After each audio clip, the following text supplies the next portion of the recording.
আসসালামু আলাইকুম ভিউয়ার্স, আশা করি সবাই ভালো আছেন। আজকে আমরা 2 ইউনিটের একটা বাড়ির প্ল্যান দেখাবো, যেখানে দৈর্ঘ্য লাগবে 440 ফিট 6 এবং পাশে লাগবে হচ্ছে 39 ফিট 6 হলে আপনারা এই প্ল্যান ডিজাইনটি করতে পারবেন।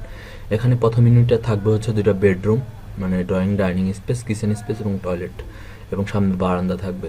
তো যারা হচ্ছে স্পেস আছে, যে শহরের স্পেসে 2 ইউনিট করে ভাড়া দিতে চান, তাদের জন্য আজকের এই বাড়ির ডিজাইনটি বা এই প্ল্যানটি করতে পারেন।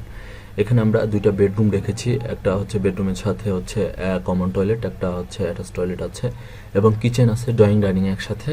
তো ইউনিটটা 2টা আলাদা আলাদা সেপারেট ইউনিট আছে। যদি চাইলে আপনারা সেম টু সেম ইউনিট আছে, যেহেতু আমাদের জমিটা যেভাবে আছে সেইভাবে একটা ডিজাইন করা হয়েছে।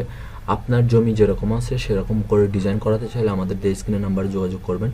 আমরা চেষ্টা করব আপনার যে স্পেস আছে, যেরকম জমি আছে তার উপরে একটা ডিজাইন করে দেওয়ার। তো ইউনিট 2তেও সেম আছে। ইউনিট 1-এ যেরকম আছে, ড্রয়িং ডাইনিং স্পেসটা একসাথে আছে, তারপরে একটা বেডরুম আছে, তারপরে ড্রয়িং ডাইনিংয়ের সাথেই কিচেন রুম, 9 ফিট বাই 8 ফিটের একটা কিচেন রুম আছে, এবং একটা বেডরুম 1 আছে এবং বেডরুম 2 আছে।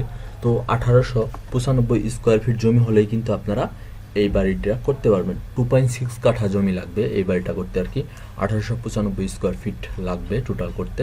তো আর দৈর্ঘ্য তো বললামই, 48 ফিট 6 বা 39 ফিট হলেই আপনারা এই বাড়ি এরকম করে 2 ইউনিট মানে করে করতে পারবেন। 2 বেডরুমের ড্রয়িং ডাইনিং একসাথে, খোলামেলা স্পেস। যারা আসলে ভাড়া দিতে চান শহর এলাকায়, তাদের জন্য এই বাড়িটাও একটা সঠিক বাড়ি হতে পারে। তো যারা বাড়ি করতে চান আমাদের স্ক্রিনের নাম্বার যোগাযোগ করেন, ইনশাল্লাহ আশা করি আপনারা আমাদের সার্ভিসগুলো পাবেন। House design, duplex house design, এগুলো আমরা করে দিয়ে থাকি। ভালো থাকুন, সুস্থ থাকুন, আমাদের সাথে থাকুন।